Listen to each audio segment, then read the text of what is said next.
Bienvenue à notre culte ce dimanche 10 mars. Et donc, c'est un privilège d'être réunis pour adorer notre Dieu ensemble, collectivement. Un point culminant de la semaine, d'être réunis avec d'autres en Christ pour adorer, chanter des louanges à notre Dieu. Et dans la continuation, tous les jours de notre vie d'adoration que Dieu nous a bien créés et recréés en Christ pour sa gloire. Et je commence par quelques versets dans la parole de Dieu qui dit « Assemblez le peuple, formez une sainte réunion, assemblez les vieillards, assemblez les enfants, même les nourrissons à la mamelle, que l'époux sorte de sa demeure, que l'épouse de sa chambre, qu'entre le portique et l'autel pleurent les sacrificateurs, serviteurs de l'Éternel, et qu'ils disent, Éternel, épargne ton peuple. Ne livre pas ton héritage à l'opprobre, aux railleries des nations. Pourquoi dirait-on parmi les peuples, où est leur Dieu? Et c'est quelques versets du prophète Joël. Bien sûr, le contexte de ce rassemblement était dans la confession, le peuple qui se lassait de adorer Dieu. Et il y avait une sécheresse, bien sûr, une sécheresse spirituelle à l'époque. Et le livre parlait aussi d'une invasion des sauterelles et qui mangeaient toute la récolte. Et aussi, c'est un appel du prophète de revenir à notre Dieu et de l'adorer. Et donc, je vous invite à commencer par chanter le numéro 11, cantique numéro 11, qui commence par « Heureux celui de qui Dieu, par sa grâce, et les erreurs et les fautes efface. Heureux celui de qui tous les péchés devant son Dieu sont couverts et cachés. Heureux enfin, 100 fois heureux, j'estime, l'homme à qui Dieu n'impute point son crime, et qui, malgré les faiblesses qu'ils sont de toute fraude, au moins, est innocent. » Donc, commençons par ce cantique, le numéro 11.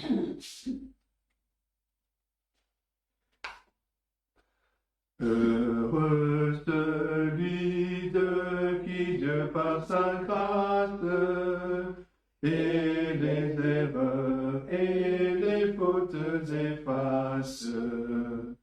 Heureux celui de qui tous les péchés devant son Dieu sont couverts et cachés.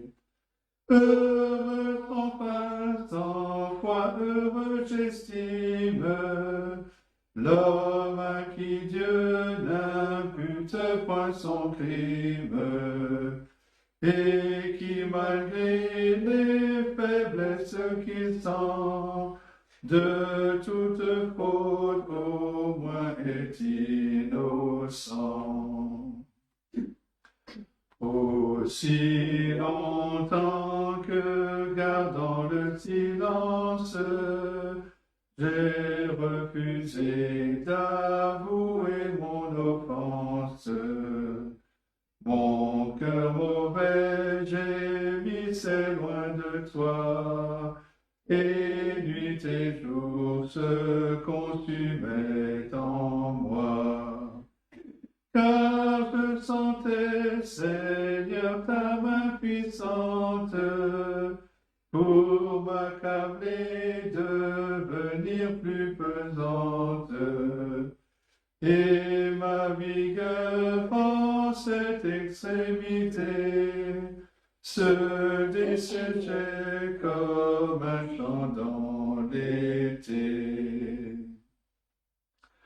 Mais aussitôt que sans hypocrisie, j'ai déploré les fautes de ma vie.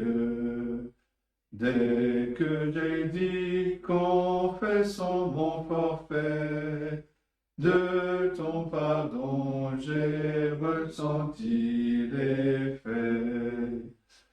Ainsi celui que ton amour éprouve te cherchera dans le temps qu'on te trouve.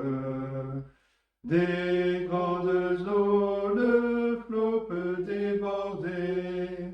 De tout péril, ta main sait le garder. En toi, Seigneur, je trouve un sûr asile. Rien ne m'alarme et mon cœur est tranquille.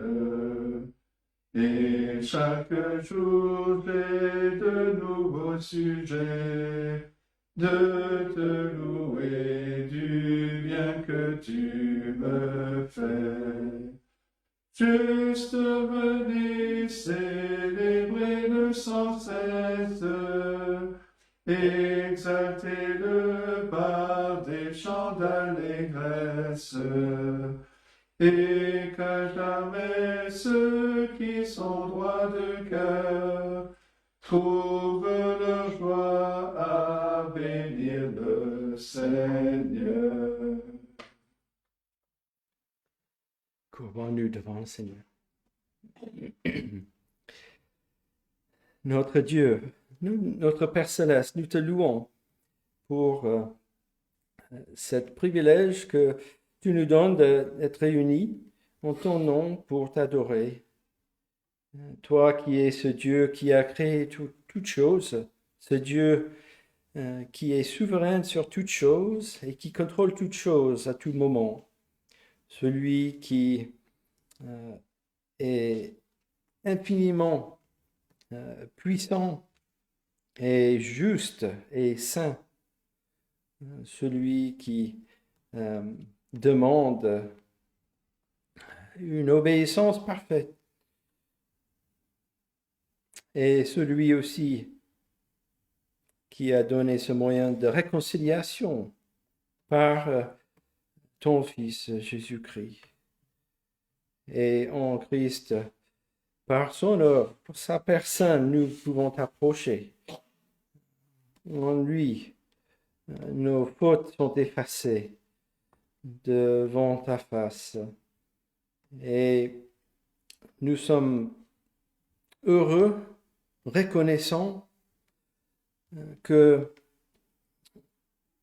tu es venu jusqu'à nous, que tu nous as aimés en premier et que toutes les promesses de ta parole sont vraies. Et par ton esprit que tu envoies, tu nous aides à te connaître. Nous sommes faibles aussi, notre Dieu. Oui, tu nous as sauvés en ton Fils Jésus-Christ, et nous sommes une nouvelle création en lui. Mais nous avons toujours cette chair qui nous détourne de toi, de cette nature de péché qui cherche à satisfaire que nos propres désirs. Nous demandons, Seigneur, que tu nous aides à focaliser sur toi, sur ta parole, sur l'écoute de ta parole, sur ces chants qui s'adressent vers toi dans la louange, par ces moments de prière, notre Dieu, que tu fasses du bien à ton peuple et que nous puissions célébrer et t'exalter, toi qui es ce Dieu tout-puissant de grâce et d'amour aussi, car tu nous dis que tu as réservé un peuple, tu as aimé un peuple depuis toute éternité et qui tu l'as réservé pour, pour ton plaisir, pour qu'il te glorifie, non seulement aujourd'hui, mais éternellement. Et pas à cause des bonnes choses de tes créatures, c'est par la gloire de ton Fils. Et aide-nous donc à être à l'écoute de ta parole et de te rendre un culte qui te glorifie. Notre Dieu, nous sommes réunis pour célébrer ce salut que nous avons en Jésus-Christ, le salut qui donc nous protège de ta colère, que tu aussi parles de ta parole. Une colère qui est contre le péché et aussi nous devons être à l'écoute de ta parole, de toute son enseignement, que ce soit des choses dures, difficiles à écouter, nous demandons ton esprit, que ce sont des encouragements à ceux qui sont dans l'affliction et de les conforter. Peut-être ceux qui sont dans le confort, que ta parole va les affligera. Notre Dieu, que tu amènes ton peuple à te louer, à préparer de plus en plus pour d'être à l'image de ton Fils. Notre Dieu, si nous avons besoin d'être corrigés, que tu le fasses par ta parole et ton esprit. Et nous avons aussi cette promesse, si nous confessons nos péchés, tu es fidèle et juste pour nous les pardonner et pour nous purifier de toute iniquité. Notre Dieu, c'est notre prière aujourd'hui et que tu bénis ce temps ensemble dans le nom de Jésus-Christ, notre Sauveur. Amen. Je vous invite à tourner dans l'Ancien Testament. Nous allons lire à partir d'un cantique, le psaume 78.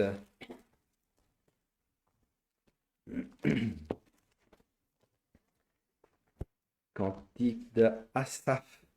Je ne sais pas si je l'ai bien prononcé en français. Alors, nous avons vu quelques passages dans la parole où Dieu convoque son peuple de le louer ensemble, collectivement. Et aussi, il y a une idée que nous pouvons louer notre Dieu en famille. Ça nous fait penser peut-être à cette première incidence, ce premier événement de la première famille, là, de Adam et Ève, et puis les offrandes leurs fils Caïn et Abel.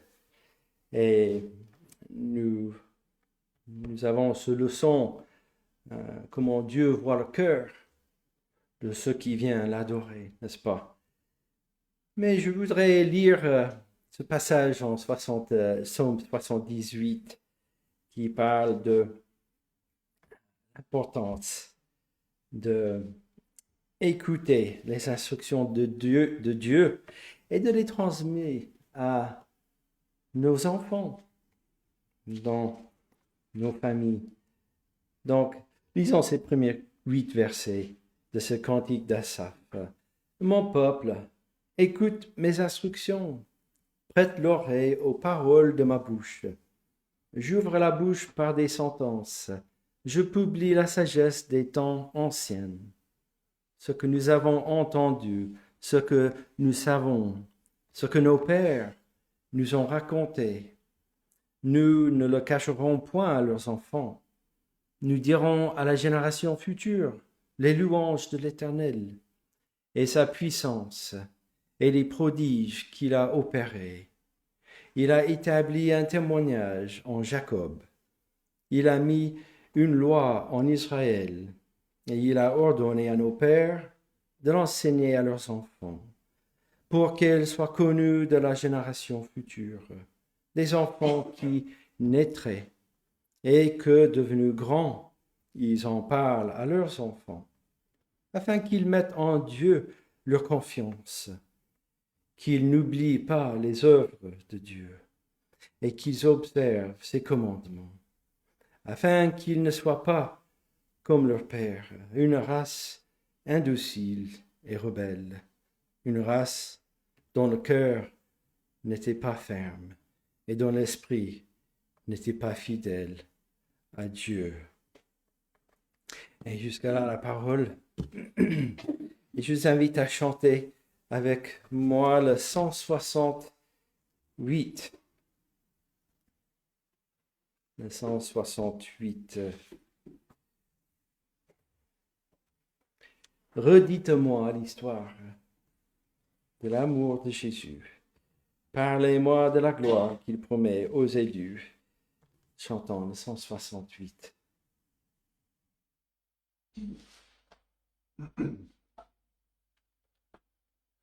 Redites-moi l'histoire de l'amour de Jésus. Parlez-moi de la gloire qu'il promet aux élus. J'ai besoin qu'on m'instruise, car je suis ignorant, qu'un Christ me conduise comme un petit enfant. Redites-moi l'histoire, redites-moi l'histoire, redites-moi l'histoire de l'amour de Jésus. Redites-moi l'histoire de la crèche à la croix. Éveillez ma mémoire, oublieuse parfois. Cette histoire est si belle, dites-la simplement. Elle est toujours nouvelle, répétez-la souvent. Redites-moi l'histoire, redites-moi l'histoire, redites-moi l'histoire de l'amour de Jésus. Redites-moi l'histoire de mon divin Sauveur. C'est lui dont la victoire a franchi le pécheur. Ce glorieux message Oh, redites-le-moi, lorsque je perds courage, lorsque faiblit ma foi. Redites-moi l'histoire, redites-moi l'histoire, redites-moi l'histoire de l'amour de Jésus. Redites-moi l'histoire quand le monde trompeur me vend sa vaine gloire au prix de mon bonheur. Et quand de la terre je prendrai mon essor, en fermant la paupière, que je l'entende encore.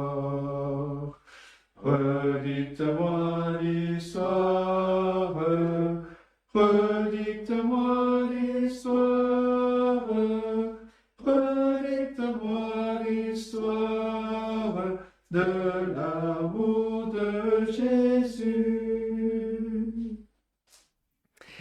Donc, voilà, une raison d'être ensemble, de écouter cette histoire de ce salut en Christ.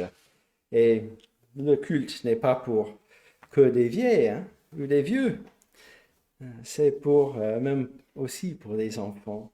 Et que même, je me rappelle à l'époque avec mes enfants, c'était pas simple des fois. Mais bien, ils ont la capacité, bien sûr, d'être à l'écoute de la parole.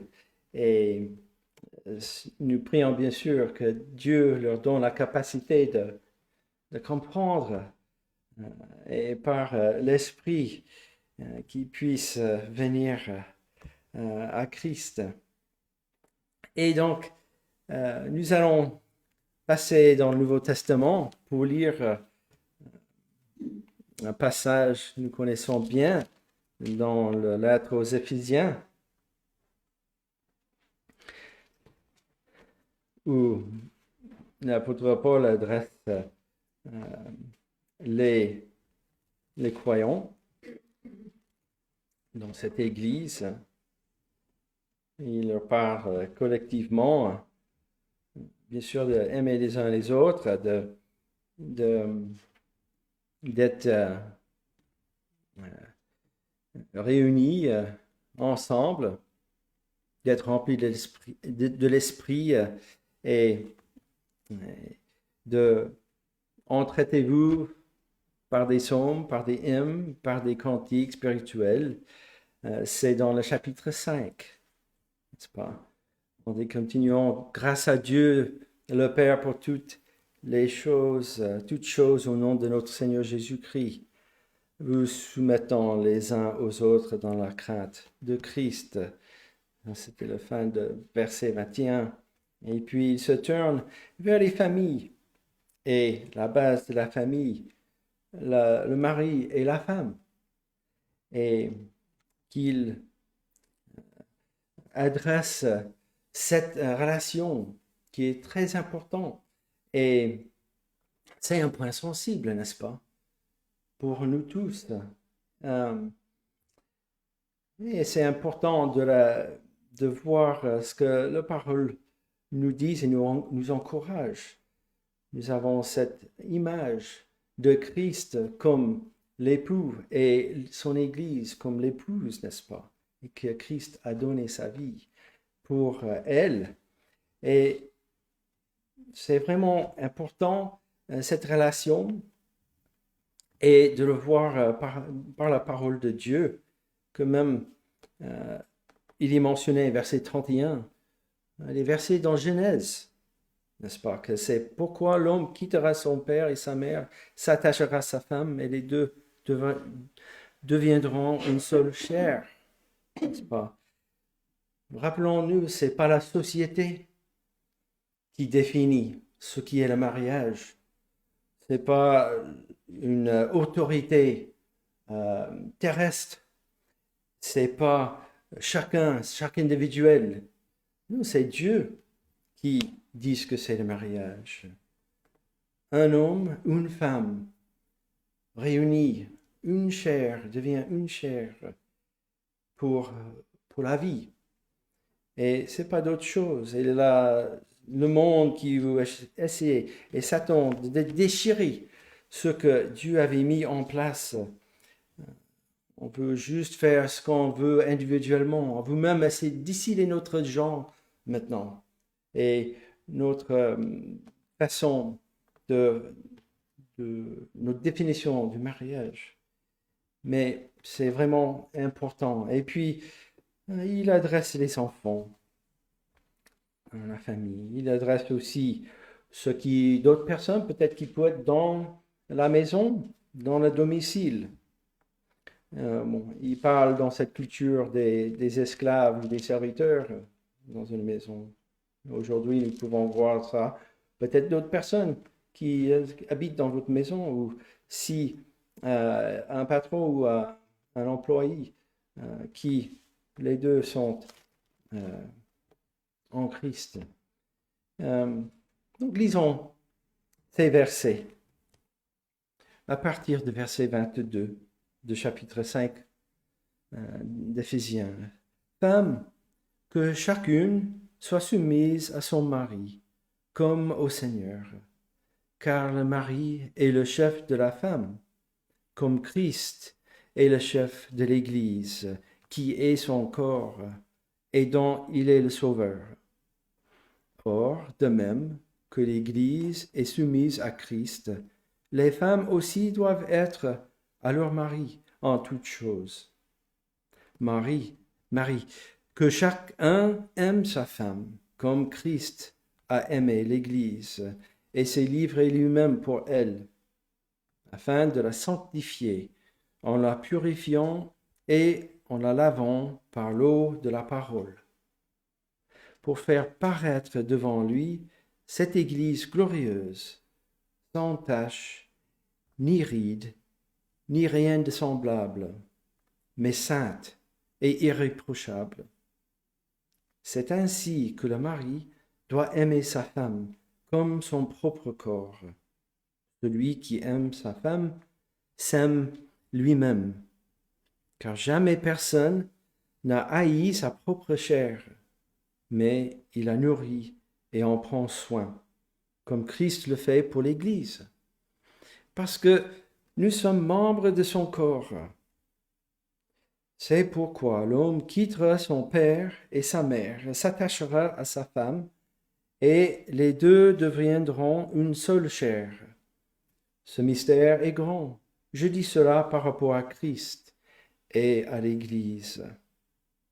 Du reste, que chacun de vous aime sa femme comme lui-même, et que la femme respecte son mari. Enfants, obéissez à vos parents, selon le Seigneur, car cela est juste. Honore ton père et ta mère. C'est le premier commandement avec une promesse, afin que tu sois heureux et que tu vives longtemps sur la terre. Et vous, pères, n'irritez pas vos enfants, mais élevez-les en les corrigeant et en les instruisant selon le Seigneur. Serviteurs, obéissez à vos maîtres selon la chair, avec crainte et tremblement, dans la simplicité de votre cœur, comme à Christ, non pas seulement sous leurs yeux, comme pour plaire aux hommes, mais comme des serviteurs de Christ, qui font de bon cœur la volonté de Dieu. Servez-les avec empressement, comme servant le Seigneur et non des hommes, sachant que chacun, soit esclave, soit libre, recevra du Seigneur selon ce qu'il aura fait de bien. Et vous, maîtres, agissez de même à leur égard, et abstenez-vous de menaces, sachant que leur maître et le vôtre est dans les cieux, et que devant lui, il n'y a point de favoritisme. Et jusqu'à là, la lecture. Et je vous invite à chanter le 245.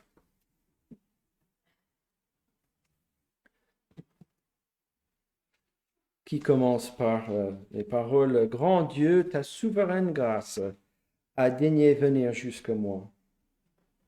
Ta miséricorde surpasse tout ce que je savais de toi. À la louange de ta grâce. S'élève l'hymne de ma foi. » C'est la première strophe. Donc chantons tous ces strophes de 245.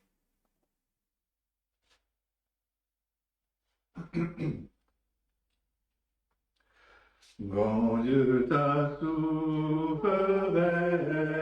grâce a daigné venir jusqu'à moi. Ta miséricorde surpasse tout ce que je savais de toi.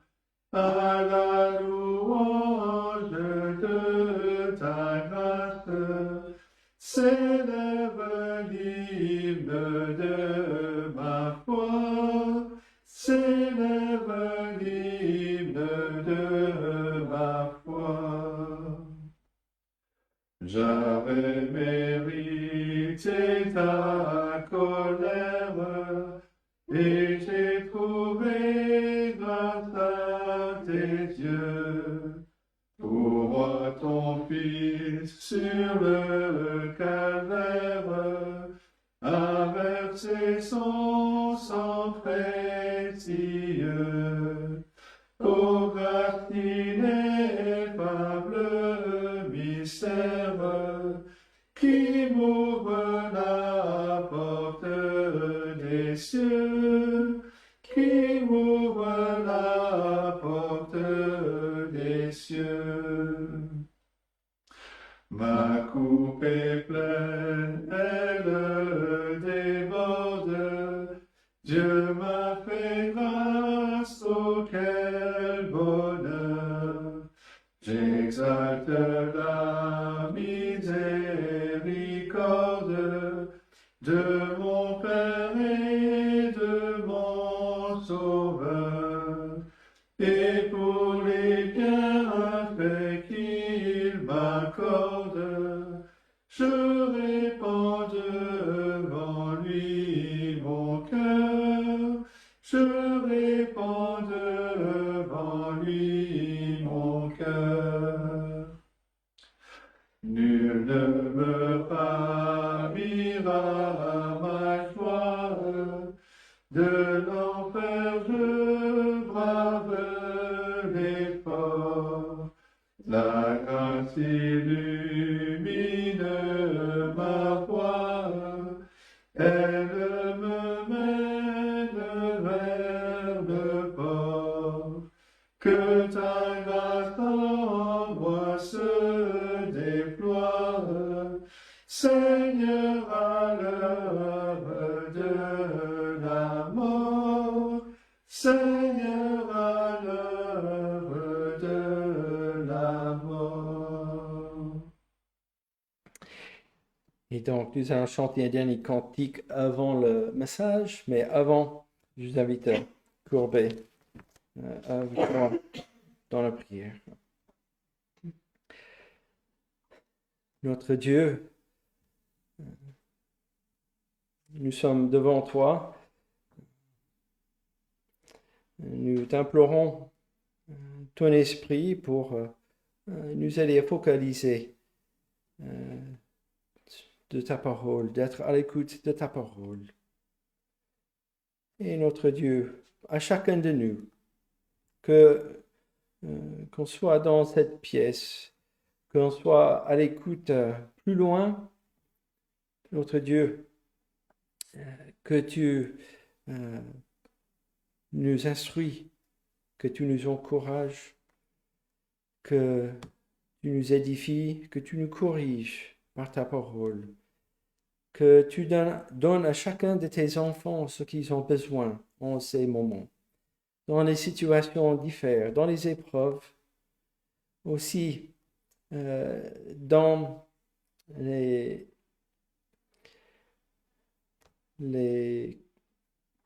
dans leur vie quotidienne. Tu les connais et tu connais leurs besoins. Notre Dieu, nous prions pour nous qui sont des maris, qu'ils soient des chefs de la maison, pour ceux qui sont les femmes, les épouses, que aussi ils soient dans le rôle que tu leur donnes dans leur maison aussi, que nous puissions refléter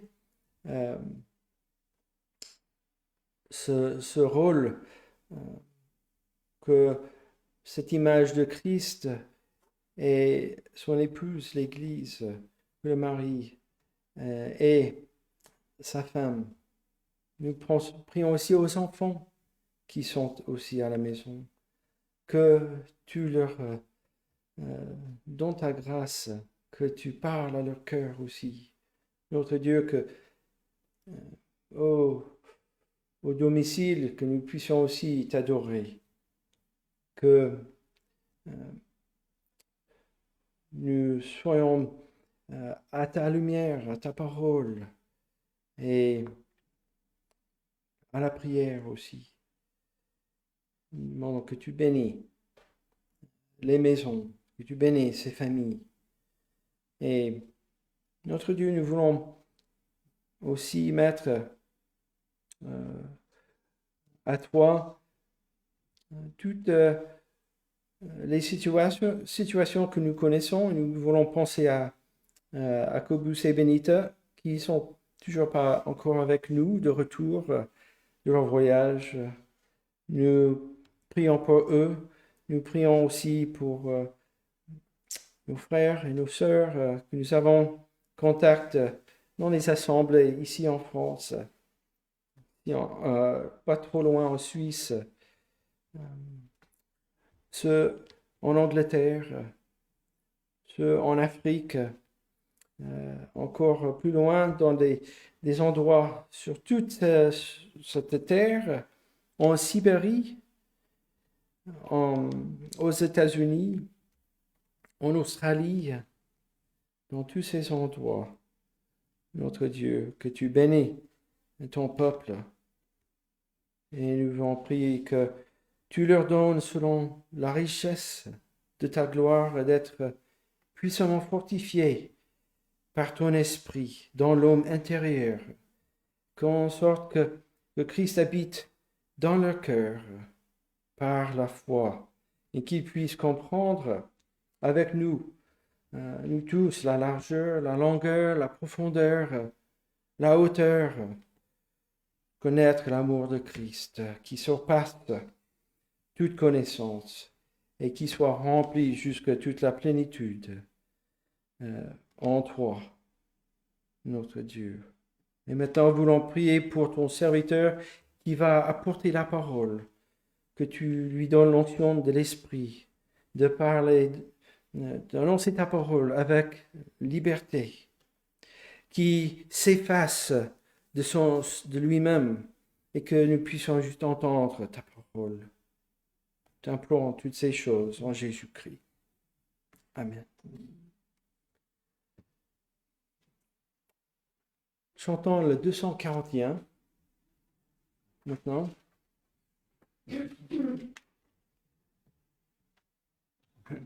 Oh non, le 215. Merci. Heureusement, il y a un ordre aussi que Philippe il a. Le 215. Pour nous mettre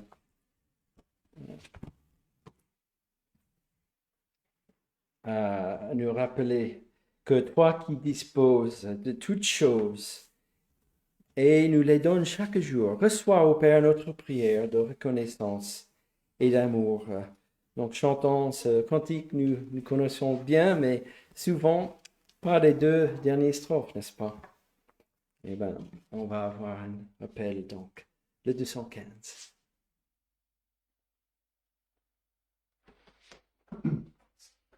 Toi qui disposes de toutes choses et nous les donnes chaque jour. Reçois, ô Père, notre prière de reconnaissance et d'amour. Le don suprême que ta main sème, c'est notre pardon, c'est ta paix et ta clémence, trésor immense et le plus grand de tes bienfaits. Que par ta grâce, l'instant qui passe, serve à nous rapprocher de toi, et qu'à chaque heure, vers ta demeure, nos cœurs s'élèvent par la foi.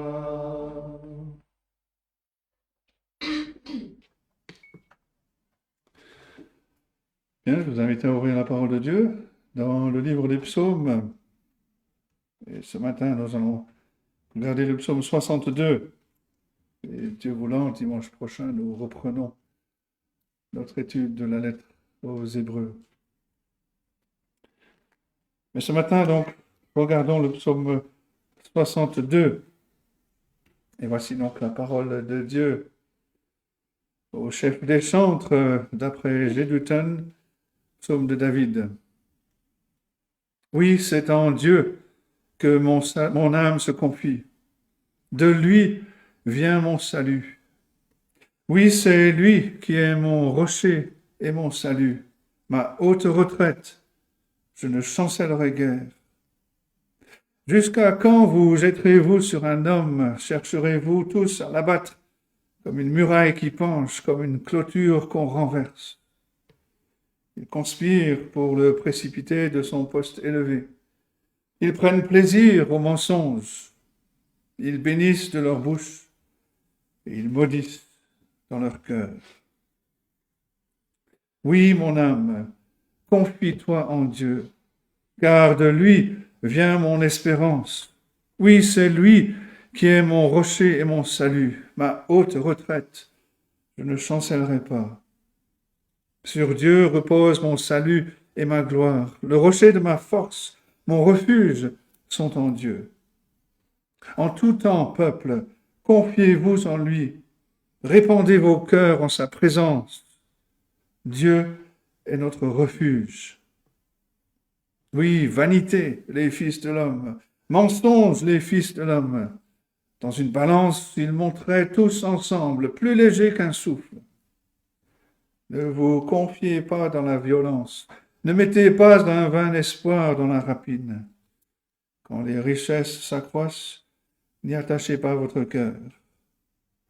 Dieu a parlé une fois, 2 fois j'ai entendu ceci, c'est que la force est à Dieu. À toi aussi, Seigneur, la bonté, car tu rends à chacun selon ses œuvres. Et c'est la parole de Dieu. Alors commençons par une image que vous avez peut-être déjà vue, une image de grimpeurs, d'alpinistes, de montagnards qui partent pour gravir les sommets les plus hauts. Et à certains moments, ces grimpeurs savent que leur vie repose sur un seul support. Le poids de leur corps peut dépendre uniquement de la force, de la solidité d'une corde pour les soutenir. Ils peuvent dépendre de la capacité d'un guide pour les mener vers des falaises solides. Ils feront confiance à la prédiction et la précision d'un bulletin météo. Ils vont tirer toute leur force sur une seule poignée qui est fixée dans le rocher. Et les grimpeurs sont conscients non seulement qu'ils font confiance à un seul support, mais aussi que le support pourrait leur faire défaut. La corde peut se rompre, le guide peut se perdre, le temps peut devenir mauvais, ou le rocher peut céder. Cette incertitude est ce qui procure le frisson dans l'escalade, mais c'est aussi ce qui remplit les journaux qui vont relater à la fois les exploits triomphants de ces grimpeurs, mais aussi les chutes tragiques. Et alors que David considère les défis de sa vie, il est comme ces grimpeurs qui escaladent les sommets, en ce sens qu'il sait que sa vie ne dépend que d'un seul soutien. Mais comme David cherchait la sécurité plutôt que l'excitation, il se réjouit de savoir que son espoir est fixé sur Dieu seul, qui n'échoue jamais. Il s'écrit au verset 3, « Oui, c'est lui qui est mon rocher et mon salut, ma haute retraite, je ne chancellerai guère. » Un commentateur dit, « Nous ne trouvons nulle part une foi en Dieu plus noble, plus victorieuse, plus triomphante. La vanité de l'homme, de la force et des richesses humaines plus clairement confessées. Et le courage au milieu du péril, plus calme et plus inébranlable que dans ce psaume. » Et dans ces versets, David célèbre sa sécurité en Dieu, son rocher. Et il se résout à faire confiance à Dieu seul, à Dieu toujours, et de faire confiance à Dieu et non à l'homme. Et ce sont les 3 points de notre message ce matin. Tout d'abord, faire confiance à Dieu seul. Dans d'autres psaumes, David écrit, comme il le fait ici, qu'il est assailli par des hommes violents, des hommes qui sont sans scrupules, qui cherchent à le détruire. Verset 4, il adresse sa plainte. « Jusqu'à quand vous jetterez-vous sur un homme? Chercherez-vous tous à l'abattre? Comme une muraille qui penche, comme une clôture qu'on renverse. » Et puis il va les condamner. Verset 5. Ils conspirent pour le précipiter de son poste élevé. Ils prennent plaisir au mensonge. Ils bénissent de leur bouche. Ils maudissent dans leur cœur. Les ennemis de David sont des brutes typiques qui sont enthousiastes à donner des coups de pied à quelqu'un qui est faible, quelqu'un qui ressemble à un mur qui penche, une clôture qui est sur le point de céder. Ces hommes sont réunis pour démolir tous ceux qui sont admirés. Non seulement ils ont pratiqué la tromperie, mais ils ont pris plaisir à le faire. Ils ont obtenu la confiance avec des mots doux, alors que leur intention réelle était mauvaise. On se souvient des adversaires du Seigneur Jésus-Christ lui-même, qui ont si ardemment insulté sur la croix, qui n'ont pas hésité à arranger des mensonges diffamatoires dans le but de le faire descendre de la croix. Dans les psaumes précédents, David aurait pu répondre à ses ennemis avec une longue dénonciation ou avec une prière demandant l'aide de Dieu. Et dans ce psaume 62, il parle de sa confiance qu'il a en Dieu. Un commentateur note ceci, il n'y a guère d'autres psaumes qui révèlent une paix aussi absolue et intacte, dans laquelle la confiance en Dieu est si inébranlable, dans lequel l'assurance est aussi forte que pas une seule requête n'est exprimée dans ce psaume. Pas une seule requête. En utilisant des termes qui sont familiers à ces psaumes, David se réjouit de se référer à Dieu comme mon rocher, mon salut, ma forteresse. Pour arriver à cette conclusion, je ne chancellerai guère. Lorsque nous sommes confrontés à des attaques de toutes sortes, on a des options pour honorer Dieu quant à la façon de réagir. Et dans ce psaume, David prend la grande voie, la foi absolue dans le Seigneur, afin de louer son nom. La clé de cette paix extraordinaire, de cette confiance que David manifeste, se trouve dans un mot que malheureusement notre traduction n'a pas retenu, même si le sens est présent. Et ce mot, c'est le mot seul. Et on le retrouve en réalité 6 fois. Au verset 2, oui, c'est en Dieu seul que mon âme se confie. C'est en Dieu seul, ou c'est pour Dieu seul que mon âme attend en silence. Dans les versets 3 et 7, c'est lui seul qui est mon rocher et mon salut. Au verset 6, mon âme, confie-toi en Dieu seul. Ce mot apparaît aussi différemment au verset 5. Il conspire seulement pour le précipiter de son poste élevé. Et au verset 10, dans une balance, ils montraient tous ensemble plus léger ou seulement un souffle. David est délivré de la peur parce qu'il a mis sa confiance en Dieu seul. Et en Dieu, il trouve un refuge qui est tout à fait suffisant. Son esprit ne demeure pas sur sa propre force ou sa faiblesse, sur les stratagèmes des méchants ou sur ses circonstances difficiles. Non, il pense plutôt à Dieu. Et son âme, son cœur se calme, trouve la paix. Le commentateur écrit ceci, c'est quelque chose que les chrétiens de nos jours ont particulièrement besoin d'apprendre. Selon moi, notre problème n'est pas que nous ne faisons pas confiance à Dieu, du moins dans un certain sens. Nous devons le faire pour être chrétiens. Pour devenir chrétien, vous devez au moins faire confiance à Dieu en matière de salut. C'est plutôt que nous ne faisons pas confiance à Dieu seulement. Ce qui signifie que nous voulons toujours ajouter quelque chose d'autre à laquelle nous pouvons faire confiance. Beaucoup de chrétiens aujourd'hui cherchent des réponses à leurs problèmes, non pas dans la Bible, non pas par la prière, mais dans les solutions humaines.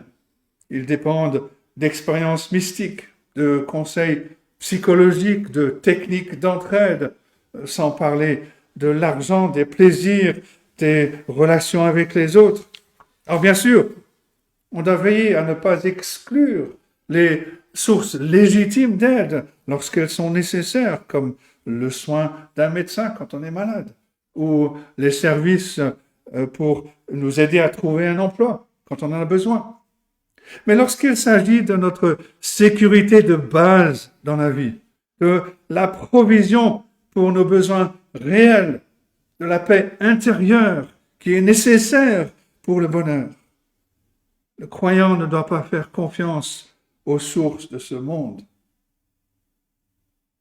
mais il doit compter sur Dieu seul, notre rocher, notre salut. La nécessité de ne compter que sur Dieu est critique dans les églises. Dieu a donné à son église tout ce dont elle a besoin pour la bénédiction spirituelle, pour la croissance, dans les moyens ordinaires de la grâce, la parole, la prière, la scène, le baptême. Alors pourquoi tant l'Église se tourne-t-elle vers un culte qui est axé sur le divertissement, qui supprime le contenu théologique de la musique, même des messages, qui cherche à obtenir l'approbation du monde par des anecdotes humoristiques ou des techniques d'entraide? Et la réponse, c'est qu'ils ne sont pas prêts à faire confiance à Dieu seul. Si on compte vraiment sur le Seigneur pour faire grandir, pour renforcer notre Église, pour renforcer les membres individuellement, alors on cherchera à servir Dieu à la manière de Dieu, en se concentrant sur l'enseignement de sa parole et sur la prière. Même si les méthodes du monde peuvent réussir à remplir l'Église, à remplir les comptes bancaires de l'Église, ce n'est pas la même chose que de servir fidèlement le Seigneur Jésus qui bâtit son Église. Les réformateurs protestants du XVIe siècle ont exprimé leur confiance en Dieu seul avec une série de devises qui se concentrent sur ce même mot « seul ». La première expression, sola scriptura, l'écriture seule.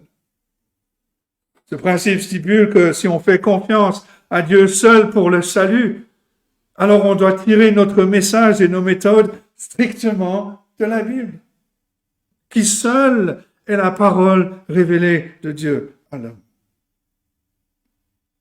Et à cette expression s'ajoutent d'autres déclarations qui font référence à la manière dont Dieu sauve, sola fide, sola gratia et solus Christus.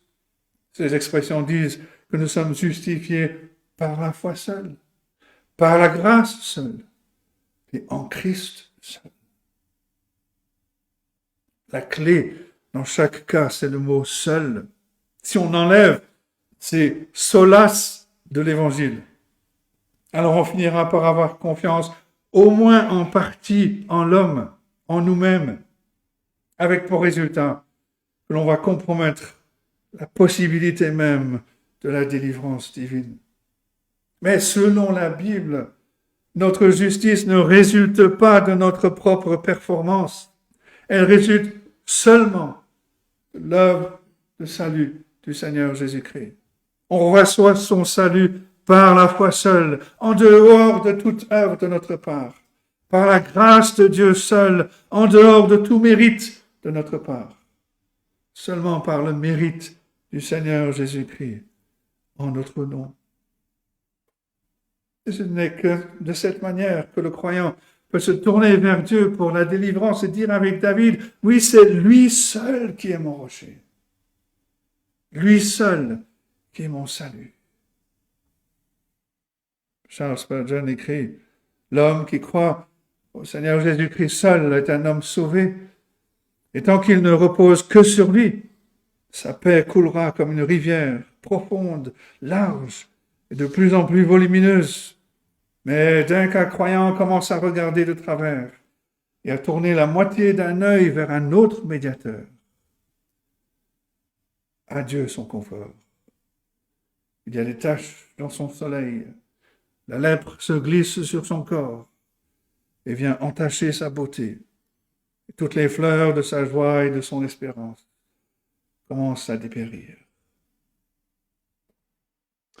Mais c'est aussi en faisant confiance à Dieu seul pour le salut que l'on peut ajouter la dernière consolation de la réforme, Soli Deo Gloria. À Dieu seul soit la gloire. Ce sont les croyants qui ne font confiance qu'à Dieu seul et pas du tout à l'homme, qui sont alors capables de donner à Dieu la gloire qu'il mérite dans notre salut, c'est-à-dire toute la gloire. Sans aucun crédit, sans aucune vantardise laissée à nous-mêmes. David insiste au verset 3. Oui, c'est lui seul. C'est lui seul qui est mon rocher, mon salut.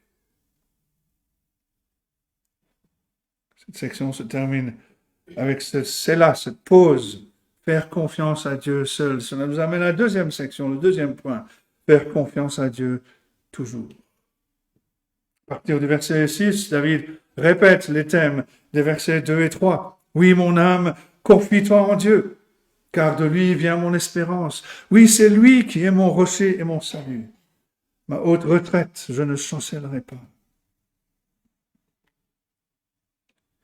Il redit ces lignes d'ouverture, il exhorte son âme à s'attendre, à se reposer en Dieu.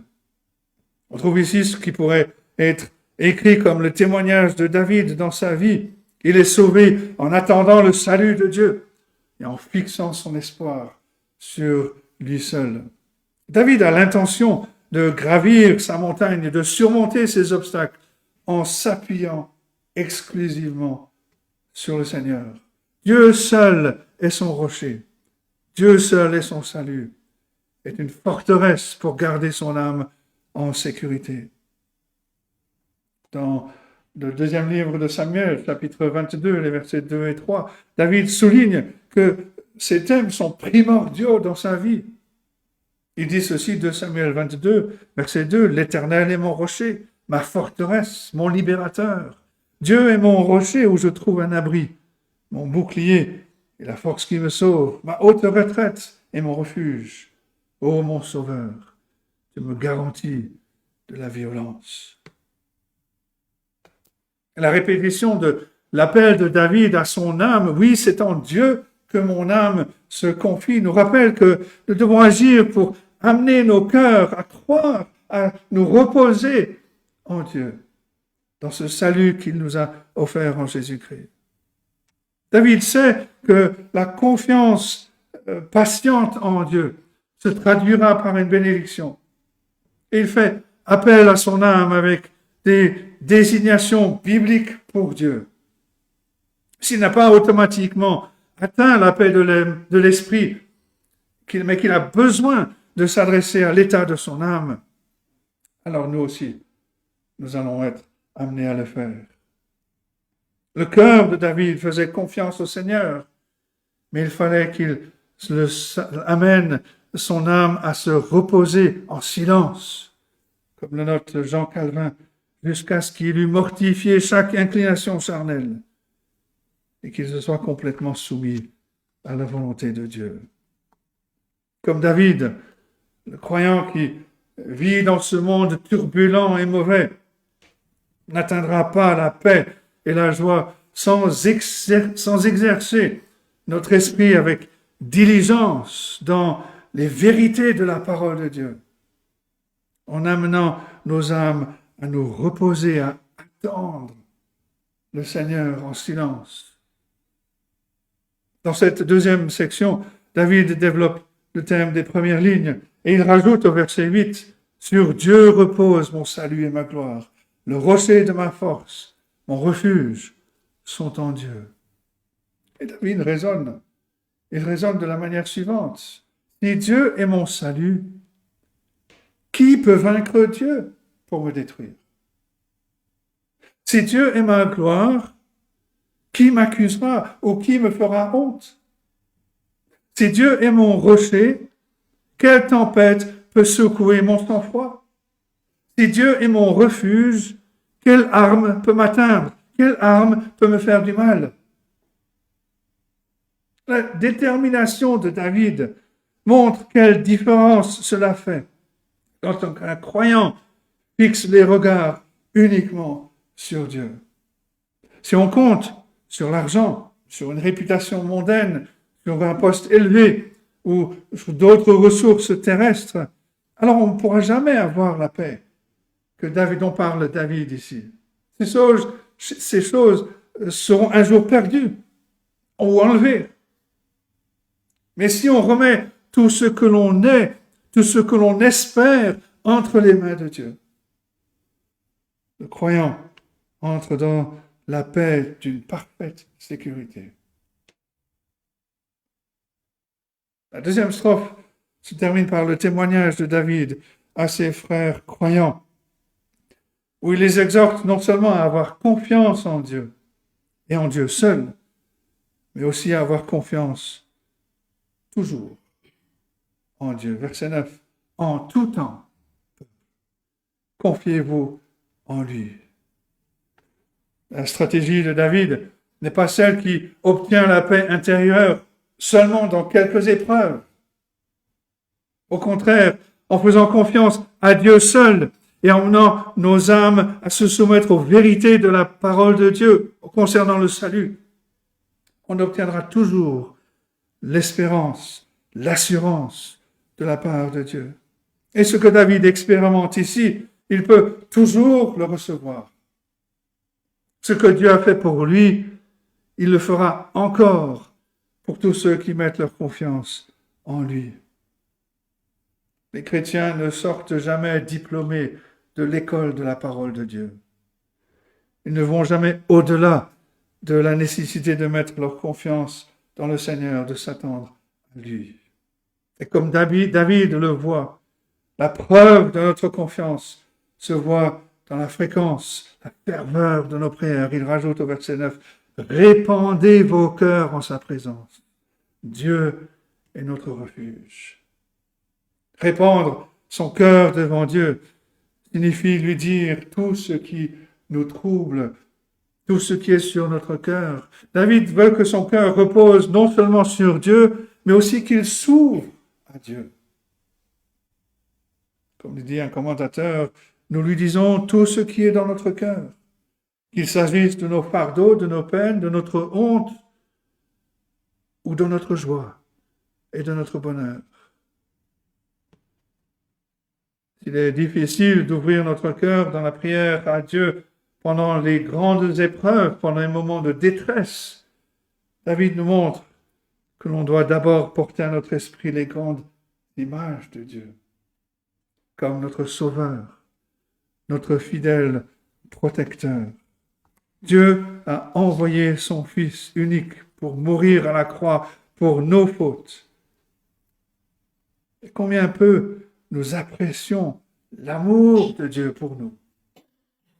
Avec la triste réalité que très souvent nos cœurs sont fermés à lui.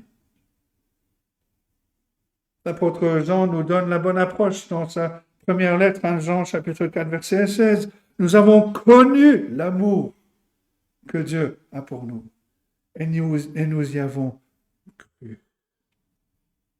Est-ce que nous comptons sur l'amour de Dieu comme il l'a prouvé sur la croix à Golgotha? Au lieu de penser que Dieu doit en quelque sorte être indifférent ou mécontent de nous, on doit se rappeler comme David qu'il est notre salut, notre gloire. Et alors, quand on déverse nos cœurs à Dieu dans la prière, son amour nous fortifie avec la paix, avec le réconfort pour pouvoir endurer la tempête. La première section du psaume nous dit qu'il faut ne faire confiance qu'à Dieu seul. La deuxième section nous conclut en nous exhortant à toujours faire confiance à Dieu. Les derniers versets nous exhortent à faire confiance à Dieu plutôt qu'à l'homme. Verset 10, « Oui, vanité, les fils de l'homme, mensonge, les fils de l'homme. Dans une balance, ils monteraient tous ensemble, plus légers qu'un souffle. » Une autre version dit ceci, « Oui, les êtres humains sont un souffle qui passe. Les hommes tous ensemble ne sont que déception. Placés sur la balance, ils pèseraient à eux tous, moins que rien. » Le troisième point, donc, faire confiance à Dieu et non à l'homme. Et dans ce verset 10, David considère l'homme, mais quelle que soit sa situation, l'homme ne mérite pas qu'on lui fasse confiance. David imagine une balance à l'ancienne où l'homme est placé sur un plateau d'un côté et nos épreuves sont placées sur l'autre plateau. Et le plateau de la force humaine s'envole vers le haut, totalement incapable d'équilibrer nos afflictions. Et lorsque les hommes sont mis sur les deux plateaux, comme il le dit, ils monteraient tous ensemble, plus légers qu'un souffle. Le point n'est pas que l'homme est incapable de faire quoi que ce soit, mais plutôt que ce que l'homme peut faire est totalement insuffisant pour répondre aux besoins de l'âme. Un commentateur dit ceci, le point alors n'est pas tant que nous n'avons rien à craindre de l'homme, mais que nous n'avons rien à espérer de lui. Le vrai contraste de David n'est pas entre l'homme et nos besoins, mais entre l'homme et Dieu. En pensant à Dieu comme notre rocher, David se rend compte que l'homme est une corde qui est effilochée. Il fournit ainsi ce que l'on pourrait appeler la théologie de la bascule. Une bascule, c'est un appareil de jeu pour les enfants. Un enfant va s'asseoir à chaque extrémité. Ils montent, ils descendent. Quand un est en haut, l'autre est en bas. Et la théologie de la bascule dit que notre vision de Dieu est inversement liée à notre vision de l'homme. Quand l'un est en haut, l'autre est en bas. Et on voit l'influence de cette pensée parmi les chrétiens libéraux qui admirent les conceptions morales de la culture moderne, mais qui pensent très peu aux commandements de la Bible. On voit aussi cette bascule chez ceux qui mettent leur confiance dans les œuvres humaines pour le salut et qui, par conséquent, minimisent la suffisance de la grâce de Dieu en Jésus-Christ. Alors que la parole de Dieu nous enseigne à élever notre estime de Dieu tout en nous humiliant dans notre attitude envers l'homme. Nous devons faire confiance à la parole de Dieu et pas aux idées de l'homme, comme Wayne nous l'a rappelé dans la lecture de Éphésiens chapitre 5. Nous devons nous glorifier dans la majesté de Dieu plutôt qu'à être impressionnés par le faste, par l'orgueil humain. Nous devons mettre notre confiance dans la grâce de Dieu plutôt que dans l'ingéniosité de l'homme. Et c'est ce que fait David dans ce psaume 62. Ce n'est pas seulement qu'il dénigre l'homme comme une source de salut, mais plutôt parce qu'il a pensé à combien Dieu est grand, combien Dieu est suffisant pour nous sauver.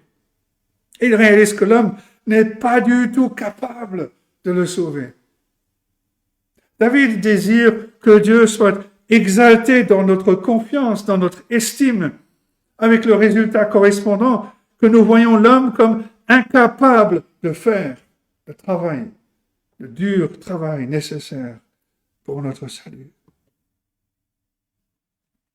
Un commentateur explique ce que cela signifie pour notre confiance, notre sentiment de confiance ultime. Il dit ceci: les gens nous laisseront toujours tomber. Ils sont pécheurs, comme nous. On ne peut pas leur faire confiance. Mais même s'ils pouvaient l'être, ils sont toujours qu'un souffle. Et ils sont rapidement enlevés ou partis.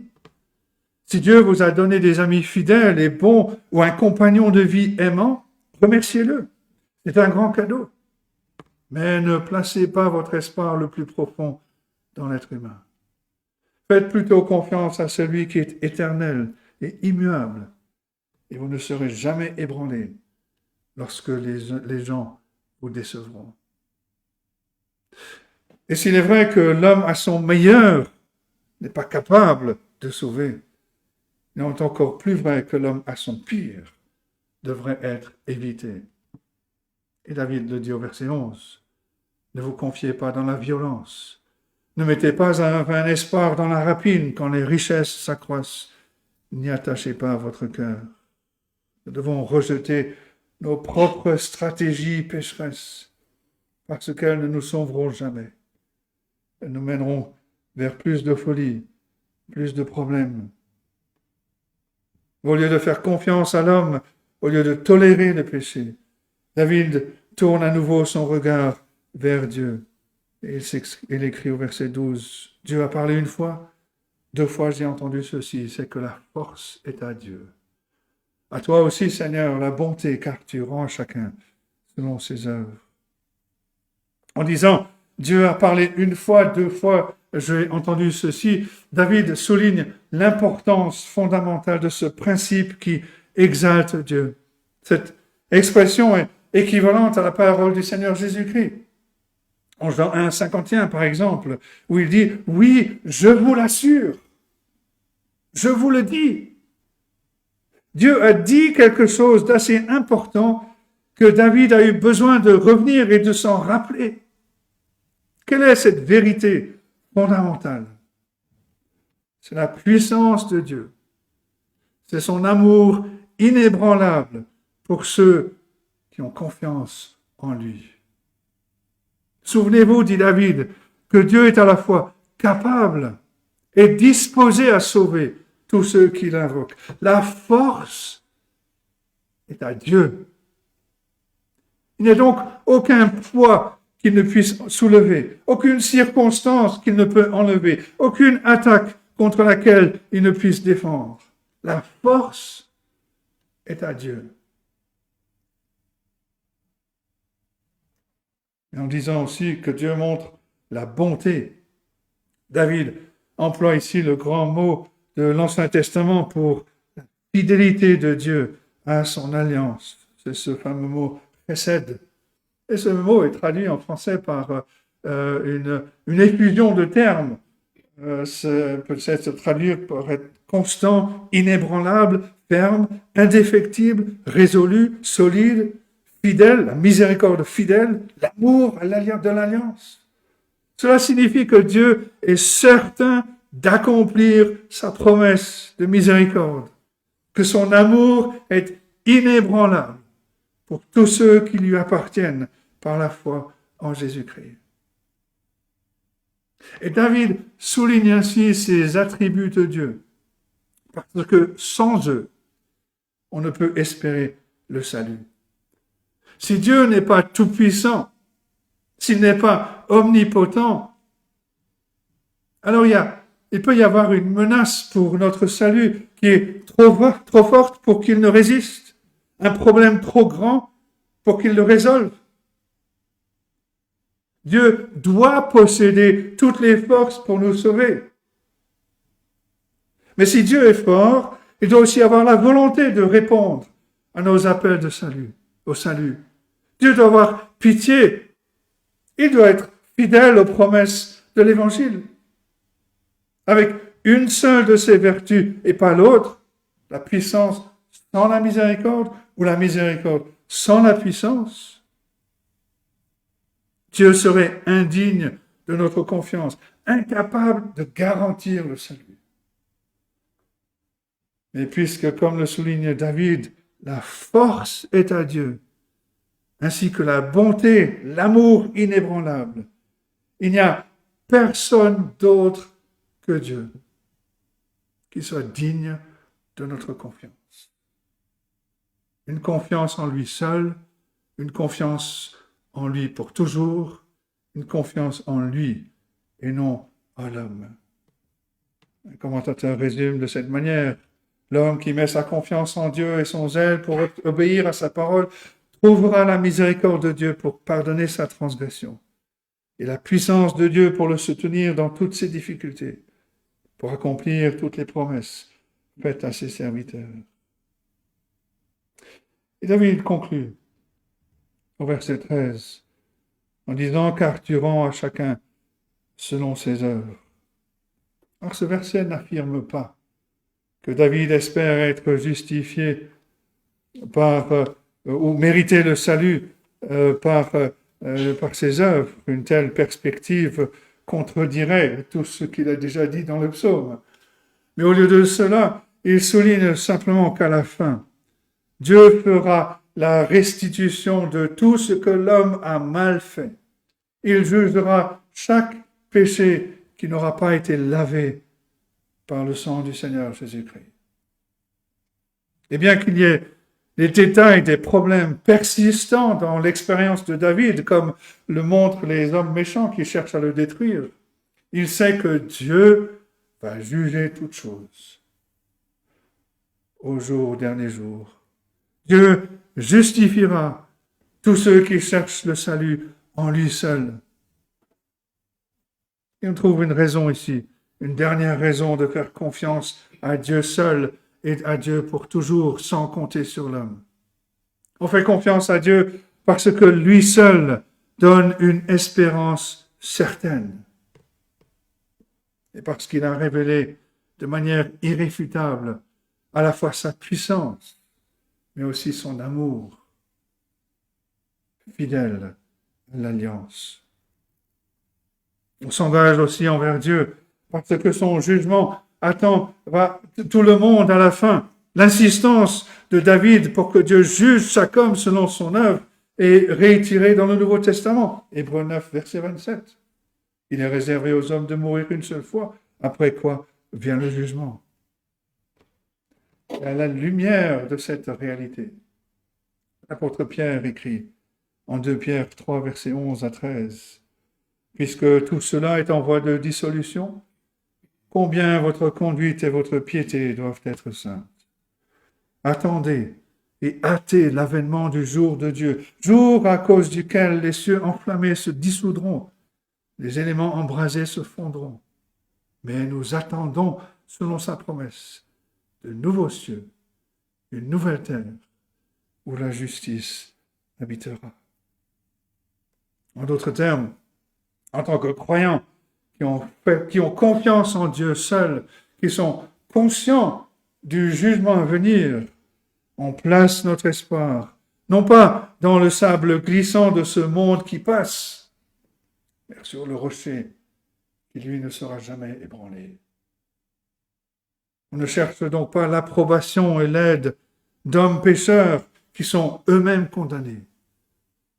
Et on cherchera l'aide du Dieu de grâce qui nous a déjà rachetés par le sang de son Fils, notre Seigneur Jésus-Christ. En considérant nos nombreux besoins, l'apôtre Paul écrit en Romains 8, verset 32, « Lui, Dieu, qui n'a point épargné son propre Fils, mais qui l'a livré pour nous tous, comment ne nous donnera-t-il pas aussi toutes choses avec lui ?» Par conséquent, en regardant vers Dieu par Jésus-Christ, le croyant le voit comme le seul en qui nous devons avoir confiance, en qui nous pouvons avoir confiance. C'est dans l'œuvre expiatoire, parfaite de son Fils Jésus-Christ que Dieu est notre rocher, notre salut, notre forteresse, notre espoir, notre gloire. Et par conséquent, dans les tempêtes de cette vie présente, exhortons notre cœur, notre âme à nous attendre à Dieu uniquement, seulement. Réfugions-nous dans la forteresse de salut en Jésus-Christ, en sécurité sur le rocher de notre Seigneur Jésus-Christ. Nous traverserons le jour de la colère pour entrer dans cet âge éternel, immuable, sans fin, cet âge de gloire qui est encore à venir et dans lequel, comme David, nous pourrons nous réjouir et dire, nous ne chancellerons jamais par la grâce de Dieu.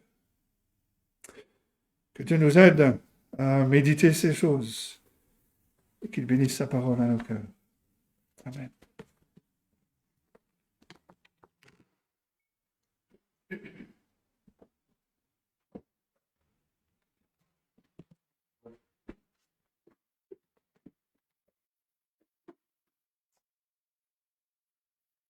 J'entends maintenant le 241.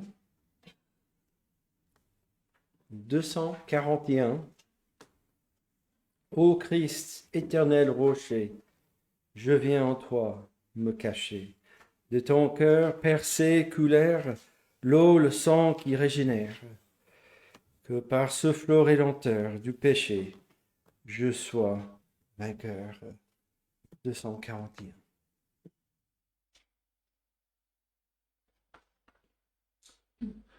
Ô Christ éternel rocher, je viens en toi me cacher.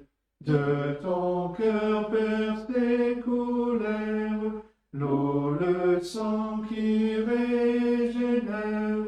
Que par ce flot rédempteur du péché je sois vainqueur. Tous les travaux de mes mains pour te plaire seraient vains. Lors même quand ma détresse, mes pleurs couleraient sans cesse, il ne saurait me laver. Toi seul peux et veux sauver. Seigneur, je n'apporte rien, ta croix seule est soutien. Je viens à toi sans ressources, souillé, je viens à la source, ouverte pour les pécheurs. Ah, rends-moi pur ou je meurs. Tant que je respire encore, quand pour moi viendra la mort, lorsque je devrais paraître devant mon juge et mon maître, ô Christ éternel rocher, je veux en toi me cacher. Et nous terminons notre culte par les versets un petit peu plus loin dans le deuxième chapitre de Joël qu'on avait commencé notre culte. Vous, enfants de Sion, soyez dans l'allégresse et réjouissez-vous en l'Éternel, votre Dieu, car il vous donnera la pluie en son temps, il vous enverra la pluie de la première et de l'arrière-saison, comme autrefois. Les airs se rempliront de blé, et les cuves regorgeront de mou et d'huile. Je vous remplacerai les années qu'ont dévoré la sauterelle, le gélec, le asile et le gazam, ma grande armée que j'avais envoyée contre vous. Vous mangerez, et vous vous rassasieriez, et vous célébrerez le nom de l'Éternel, votre Dieu, qui aura fait pour vous des prodiges, et mon peuple ne serait jamais, plus jamais dans la confusion. Et vous saurez que je suis au milieu d'Israël, que je suis l'Éternel votre Dieu, et qu'il n'y a point d'autre. Et mon peuple ne sera plus jamais dans la confusion. Donc, nous soyons encouragés par la parole de Dieu. Et je vous souhaite une bonne semaine et bon dimanche. Et à la prochaine culte par la volonté de Dieu.